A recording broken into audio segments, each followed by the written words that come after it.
ഇന്നഹാ ഷജറത്തുൻ തഖ്റുജു ഫീ അസ്ലിൽ ജഹീം. അത് നരകത്തിന്റെ അടിത്തട്ടിലാണ് മുളച്ചു പൊങ്ങുന്നത്. തൽഉഹാ കഅന്നഹു റൂസു ശയാതീൻ. ആ മരത്തിന്റെ തടിമരം കണ്ടാൽ, ആ മരത്തിന്റെ തണ്ടു കണ്ടാൽ അത് പിശാചിന്റെ തലയാണോ എന്ന് തോന്നിപ്പോകും. അത് കണ്ടാൽ തന്നെ പേടിയാവും. ആ മരത്തിന്റെ തല അങ്ങനെ കണ്ടാൽ പിശാചിന്റെ തലയാണോ എന്ന് തോന്നിപ്പോകും. ഒരു പൈശാചിക മരം. കഅന്നഹാ വതൽഉഹാ തൽഉഹാ കഅന്നഹു റൂസു ശയാതീൻ. ഇതാണ് ഈ മരം. കഅന്നഹു റൂസു ശയാതീൻ വതൽഉഹാ കഅന്നഹു റൂസു ശയാതീൻ. സൂറത്തു സഫാത്തീർ 64-65 വചനം. ശരിക്കും ഇതിന്റെ കടുപ്പം റസൂലുള്ളാഹി തങ്ങൾ പറഞ്ഞു. കാണാൻ തീരെ കോലല്ല. കരീഹുൽ മൻദർ, കാഴ്ചയിൽ വെറുക്കപ്പെട്ട മരമാണ്. രുചിയും മോശമാണ്. രുചി ടേസ്റ്റും വളരെ മോശമാണ്. കറ്റുവാഴയേക്കാൾ കയ്പാണ്. റസൂലുള്ളാഹി പറഞ്ഞു വേറെ സ്ഥലത്ത് അമറു മിനസ്സബിർ, കറ്റുവാഴയേക്കാൾ കയ്പാണ്. തൊട്ടാലോ ഹാറും ഫിൽ ലംസ്, തൊട്ടാ പൊള്ളും. മുൻതിനും ഫിർ റായിഹ, നാറിയിട്ട് മൂക്ക് പൊത്തണം ആ മരമുള്ളിടത്ത്. ഇങ്ങനത്തെ മരാണ്. ഇത് തിന്നണം തന്നെ വിഷയം. ഇത് തീറ്റിക്കും അല്ലാഹ്. ഈ മര തിന്നണ്ട കേട്ടോ, ഇതൊരു കായല്ല. ഇതിൽ നിന്ന് തിന്നേണ്ടി വരും എന്ന് പറയുമ്പോൾ കായാണെന്ന് ധരിക്കണ്ട. അത് വേറെ കുറേ സംഗതികൾ തിന്നാനും കുടിക്കാനും ഒക്കെ ഉള്ള, തീയൊക്കെ വിഴുങ്ങാനുള്ളവരുണ്ട്, അതൊക്കെ വേറെ. അപ്പൊ അതുകൊണ്ട് ഇവിടുന്ന് തുടങ്ങേണ്ടി വരും എന്നാ പറയുന്നത്. ഇത് തുടക്കാണ്. അതുകൊണ്ട് മിൻ ഷജരി മിൻ സക്കൂം എന്ന് പറഞ്ഞത്. സക്കൂം വൃക്ഷത്തിൽ നിന്ന് തുടങ്ങണം നിങ്ങളുടെ തീറ്റ. അതാണ് മിൻ എന്ന് പറയാനുള്ള കാരണം. ഏതാവട്ടെ, ഞാൻ പറഞ്ഞു വന്നത് ഇതൊരു കായല്ല. കുറെ അങ്ങനെ നമ്മൾ ചിലപ്പോൾ കുറെ പെട്ടെന്നുള്ള ധാരണകൾ അങ്ങനെയൊക്കെയാ പോവുക. നേരത്തെ പറഞ്ഞ പോലെ സൂചിന്റെ ഓട്ട എന്ന് പറയുമ്പോൾ പിന്നിലെ ഓട്ട എന്ന് മനസ്സിലാക്കുന്നത് പോലെ സൂചി പഴുതാണ് യഥാർത്ഥത്തിൽ. എന്നുപോലെ ഇവിടെ നമ്മളിത് കേൾക്കുമ്പോൾ ഇതൊരു കായായിരിക്കും എന്ന് വിചാരിക്കും. കായല്ല, കള്ളിമുള്ള് കായല്ല, അതൊരു മുൾ മരമാണ്. ഒരു നെബത്താണ് എന്നാ പരിചയപ്പെടുത്തിയത്. അത് തിന്നാൻ പറയും. രണ്ടു ഭാഗവും വളഞ്ഞു നിൽക്കുന്ന സങ്കീർണമായ മുള്ളുകൾ. ആ മുള്ളുകൾ തിന്നാൻ കഴിയൂല. ആ മുള്ളുള്ള, എങ്ങനെയായാലും അതിന്റെ മുള്ള ഒഴിവാക്കി തിന്നാൻ കഴിയൂല. അത് മുള്ള ഒഴിവാക്കാൻ പറ്റൂല. ആ മുള്ളോട് കൂടി തിന്നണം. പതുക്കെ തിന്നാ മുള്ളും തിന്നാ. ഇതൊക്കെ ദുന്യാവിലേ നടക്കൂ, പരലോകത്ത് തിന്നിട്ട് നടക്കൂല. കാരണം അത്രയും സങ്കീർണമായ മുള്ള. ഈ മുള്ള് ഒരു കഷ്ണം അങ്ങോട്ട് തിന്നണമെങ്കിൽ, ഈ മുൾമരം തന്നിട്ട് ഒരു കഷ്ണം അങ്ങ് തിന്നണമെങ്കിൽ നല്ല പൊള്ളും ചെയ്യും, നല്ലോണം കഴിക്കും ചെയ്യും, നല്ലോണം മണക്കും ചെയ്യും. നോക്ക് നിങ്ങൾ, റസൂലുള്ളാഹി എത്രയാണ് ഇതിന്റെ ഒക്കെ ഒരു അദാബ്. എന്നിട്ട് ഇതിങ്ങനെ തിന്നുമ്പോ മോണ പൊട്ടും, അണ്ണാക്ക് പൊട്ടും, തൊണ്ട പൊട്ടും, പൊട്ടി പൊട്ടി തകരും, ആകെ വേദനിക്കും.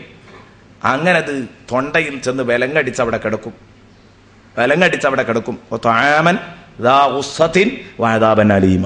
തൊണ്ടയിൽ കെട്ടുന്ന ഭക്ഷണവും വേദനാജനകമായ ശിക്ഷയുണ്ട് എന്ന് പറഞ്ഞതാണ്.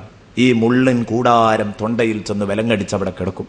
അപ്പൊ ഇവൻ വാ പിളർത്തിയിട്ട് പടച്ചറബിനോട് വെള്ളം ചോദിക്കും. ആ കെട്ടാൻ ഇത് ഏതുവരെ തിന്നണം? ഒരു കഷ്ണം എങ്ങനെയോ ഒപ്പിച്ച് എങ്ങനെയൊക്കെ തിന്നു. പടച്ചോനെ, ഇനി ഈ പറയരുത്, ഞാനൊരു കഷ്ണം എങ്ങനെയൊക്കെ ഒപ്പിച്ച് തിന്നിട്ടുണ്ട്. സൂറത്തുൽ വാഖിയയുടെ വചനങ്ങളാ. ഞാനൊരു കഷ്ണം എങ്ങനെയൊക്കെ ഒപ്പിച്ച് തിന്നിട്ടുണ്ട്, ഇനി പറയല്ലാന്ന് പറഞ്ഞാൽ നിൽക്കാൻ കഴിയോ? ഇല്ല. അള്ളാഹു പറയുന്ന നിങ്ങൾ തിന്നേണ്ടി വരുമെന്നല്ല, തിന്നു നിങ്ങൾ വയറു വീർപ്പിക്കേണ്ടി വരും. ഇതൊക്കെ നമ്മൾ ഇങ്ങനെ പറഞ്ഞാൽ ഇതിന്റെ ഗൗരവം ഉൾക്കൊള്ളാൻ കഴിയൂല. മലപ്പുറം ഭാഷയിൽ പറയണം. ഞാനും മലപ്പുറത്തുകാരനാണ്, നിങ്ങളും മലപ്പുറത്തുകാരാണ്. നമുക്ക് മലപ്പുറം ഭാഷയിൽ പറയാം. തിന്നേണ്ടി വരുമെന്നല്ല, പള്ളറച്ച് തിന്നേണ്ടി വരും. അതാണ് ആ പറഞ്ഞതിന്റെ അർത്ഥം. പള്ളറച്ച് തിന്നേണ്ടി വരും. പള്ള നിറച്ച് തിന്നേണ്ടി വരും കേട്ടോ കള്ളിമുള്ള്. സുബ്ഹാനല്ലാഹ്, എന്തൊരതാബ്. ഒരു കമ്പ് തന്നെ തിന്ന് തീർക്കാൻ കഴിയാത്തെടുത്ത് പള്ള നിറച്ച് തിന്നണം. അങ്ങനെ തിന്ന് തൊണ്ടയിൽ കെട്ടി, ആ തൊണ്ടയിൽ കെട്ടി വല്ലാതെ വിഷമിച്ചു കൊണ്ടിരിക്കുന്ന സമയത്ത് ഇവൻ അള്ളാഹുവിനോട്, റബ്ബേ ഒരു ഗ്ലാസ് വെള്ളം കിട്ടിയാൽ കൊള്ളാം എന്ന് പറയുമ്പോ അള്ളാഹു കൊടുക്കുന്ന വെള്ളമാണ് തൊട്ടടുത്ത ചർച്ച. ഫശാരിബൂന അലൈഹി മിനൽ ഹബീം. ആ ഭക്ഷണത്തിന്റെ മുകളിൽ അതിന് ദമ്മിടാൻ, അതിന്റെ മുകളിൽ അവന് കുടിക്കാൻ ഈ ചുടുജലം കൊടുക്കും. ഏത്? ഇവരെ ശരീരത്തിൽ നിന്നൊഴുകുന്ന, നേരത്തെ പറഞ്ഞ ആ മൂമിസാത്ത്, വ്യഭിചാരികളായ പുരുഷന്മാരുടെയും സ്ത്രീകളുടെയും ഒക്കെ ഫർജിൽ നിന്നൊഴുകുന്ന ആ നദി, അതിങ്ങനെ കോരിയിട്ട് ഇവനിങ്ങനെ കുടിപ്പിക്കും. പടച്ചോനെ, പ്രത്യേകിച്ച് മദ്യപിച്ചവന് കുടിപ്പിക്കുമെന്ന് അന്ന് നമ്മൾ പറഞ്ഞു. അല്ലാത്തവൻ ഈ ചീഞ്ചലം ഇതിങ്ങനെ കോരിക്കൊടുക്കും. ആ ചീഞ്ചലം ഒരു ഗ്ലാസ് അതാ കുടിക്കാൻ വേണ്ടി മുഖത്തോടടുപ്പിക്കുമ്പോൾ മുഖത്ത് നിന്ന് ഈ സാധനത്തിന്റെ കടുപ്പം കൊണ്ട്, ഈ വെള്ളത്തിന്റെ കടുപ്പം കൊണ്ട് മുഖത്ത് നിന്ന് അതാ മാംസം കുളും എന്ന് പറഞ്ഞു ഉരുകി ഇങ്ങനെ വീഴും ഇതിലേക്ക്. ആ വെള്ളം കുടിക്കേണ്ടത് എങ്ങനെയാണ്? ഇത്രയും ഓവർ ചൂടുള്ള വെള്ളം കുടിക്കുക. ഓവർ ചൂടുള്ള ഒരു ഗ്ലാസ് വെള്ളം കയ്യിൽ കിട്ടിയാൽ, ഒരു ഗ്ലാസ് ഓവർ ചൂടുള്ള ചായ കയ്യിൽ കിട്ടിയാൽ, ചുടുവെള്ളം കയ്യിൽ കിട്ടിയാൽ, ബസ് വരാനായിട്ടുണ്ട്, ഭാര്യ എടുത്തു തന്നു, ഉമ്മ എടുത്തു തന്നു, മക്കളെടുത്തു തന്നു, എന്നാ നിങ്ങൾ തൽക്കാലം 2 ഊമ്പി അവിടെ വെച്ച് അതാ ഓടുന്നു ബസ് പിടിക്കാൻ. കാരണം ബസ് വരുമ്പോഴേക്ക് ഇത് കുടിച്ചു തീർക്കാൻ കഴിയില്ല. ഇതല്ലേ സാധാരണ ചെയ്യാറുള്ളത്. എന്നാ കേട്ടോ, നല്ല ഓവർ ചൂടുള്ള വെള്ള കയ്യിൽ കിട്ടിയത് എങ്ങനെ കുടിക്കും? ദുനിയാവിൽ നമുക്കത് കുടിക്കണമെങ്കിൽ സാധാരണ ചായ കുടിക്കാൻ ഒരു 1/2 മിനിറ്റ് മതിയെങ്കിൽ, ഇതാ ഓവർ ചൂടുള്ളത് കിട്ടിയാൽ 1 മണിക്കൂറെങ്കിലും അങ്ങ് പിടിക്കും. ഇത് പതുക്കെ ഊമ്പി അതുപോലെ വായിലേക്ക് പാർന്നു ഒഴിച്ചതിന്റെ ശേഷം വായിലിട്ട് 2 കറക്കൊക്കെ കറക്കിയിട്ട് അവിടെ ഒരു സർക്കുലേഷനൊക്കെ നടന്നിട്ട് പിന്നെ അങ്ങ് പോകുകയാണെങ്കിൽ കുറെയൊക്കെ സ്ട്രോങ് കുറയും. എന്നാൽ ഇങ്ങനെയൊക്കെ അഡ്ജസ്റ്റ് ചെയ്ത് കുടിക്കാമോ? നരകത്തിലെ വെള്ളം അഡ്ജസ്റ്റ് ചെയ്ത് കുടിക്കാമോ? ദുനിയാവിൽ ഊതി ആറ്റി കുടിക്കാം, വേണമെങ്കിൽ ആറ്റി മറ്റൊരു ഗ്ലാസ് എടുത്ത് അടിച്ച് ആറ്റി കുടിക്കാം, പതുക്കെ ഓരോ ഊമ്പ് വേണമെങ്കിൽ കുടിക്കാം. നരകത്തിൽ ഇത്രയും ഓവർ ചൂടുള്ള വെള്ളം കയ്യിൽ കിട്ടിയിട്ട് എങ്ങനെ കുടിക്കണം എന്നാ അല്ലാഹ് പറയുന്നത്? പടച്ചോനെ, ഇതാ ഞാൻ പറഞ്ഞത്. എനിക്ക് സൂറത്തുൽ വാഖിയയിൽ ഏറ്റവും കൂടുതൽ ഭയാനകമായി തോന്നിയത് ഈ പ്രയോഗമാണ്. ഫശാരിബൂന ശുർബൽ ഹീം. ദാഹിച്ചു വലഞ്ഞ ഒട്ടകം കുടിക്കും പോലെ കുടിക്കേണ്ടി വരും നിങ്ങള്. പോത്ത് വെള്ളം കുടിക്കും പോലെ കുടിക്കേണ്ടി വരും നിങ്ങള്. കുടിപ്പിക്കും ഞാൻ നിങ്ങളെ കൊണ്ട്. പടച്ചറപ്പ് പ്രഖ്യാപിക്കുകയാണ്. പോത്ത് കുടിക്കും പോലെ കുടിപ്പിക്കും ഞാൻ ആ വെള്ളം നിങ്ങളെ കൊണ്ട്. ഒന്ന് ചിന്തിച്ചു നോക്ക്. ഇതെനിക്കും നിങ്ങൾക്കൊക്കെ വരാനുള്ളതാണല്ലോ. എനിക്കും നിങ്ങൾക്കും വരാനുള്ള ഗതിയാണല്ലോ ഇത്. ദാഹിച്ചു വലഞ്ഞ ഒട്ടകം കുടിക്കും പോലെ നരകത്തിലെ വെള്ളം കുടിക്കണം എന്ന് പറഞ്ഞാൽ, നമ്മുടെ ഭാഷയിൽ പറയുമ്പോൾ പോത്ത് കുടിക്കും പോലെ കുടിക്കണം.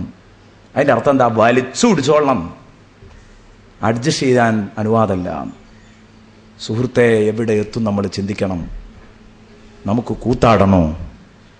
നമുക്ക് നമ്മളുടേതായ ലോകത്ത് തിരിയണോ? സ്വന്തം ചിന്തിച്ചു അതൊക്കെ വരാനുള്ളതാ. ഇതിലൊക്കെ ഈമാനുള്ളവനാണല്ലോ എൻ്റെ മുന്നിലുള്ള എല്ലാ ചെറുപ്പക്കാരും. എന്നിട്ട് ഇനി നമ്മളെ ജീവിതത്തെക്കുറിച്ചൊക്കെ ഒന്ന് ചിന്തിക്കുക. എങ്ങനെയാണ് ഇപ്പം എൻ്റെ ജീവിതം? ഞാൻ ആര് പറഞ്ഞതാ കേൾക്കുന്നത്? ഞാൻ ആരുടെ കൂടെയാ പ്രവർത്തിക്കുന്നത്? ഞാൻ ആർക്കു വേണ്ടിയാ മുദ്രാവാക്യം വിളിക്കേണ്ടത്? ഞാനിപ്പം വിളിക്കുന്നത് ആർക്കു വേണ്ടിയാണ്? ഒക്കെ ഒന്ന് ചിന്തിക്കുന്നത് നല്ലതായിരിക്കും. അള്ളാഹു നമുക്കൊക്കെ സന്മനസ് നൽകട്ടെ. അള്ളാഹു നമുക്കൊക്കെ സന്മനസ് നൽകട്ടെ. പ്രിയപ്പെട്ട കൂട്ടുകാരെ, നമുക്ക് ഇതിരുന്നൊരു ബേജാറുമില്ല. അങ്ങനെയാണ്. ഞമ്മക്കിഞ്ഞിപ്പോൾ എത്ര തന്നെ കടുപ്പുള്ളത് കേട്ടാലും ഒരു ബേജാറുമില്ല. കാരണം ഈമാൻ്റെ കുറവാണ്. പഠിച്ചോനെ, ഇതൊക്കെ എനിക്ക് വരാനുള്ളതാണല്ലോ എന്നുള്ള ബോധമില്ലാത്തത് കൊണ്ടാണ്. ഒന്ന് ചിന്തിച്ചു നോക്ക് എൻ്റെ പ്രിയപ്പെട്ട കൂട്ടുകാരെ. ഭക്ഷണം, ലൈസ ലഹും ത്വആമുൻ ഇല്ലാ മിൻ ദരീഅ ലാ യുസ്ബിനു വലാ യുഗ്നി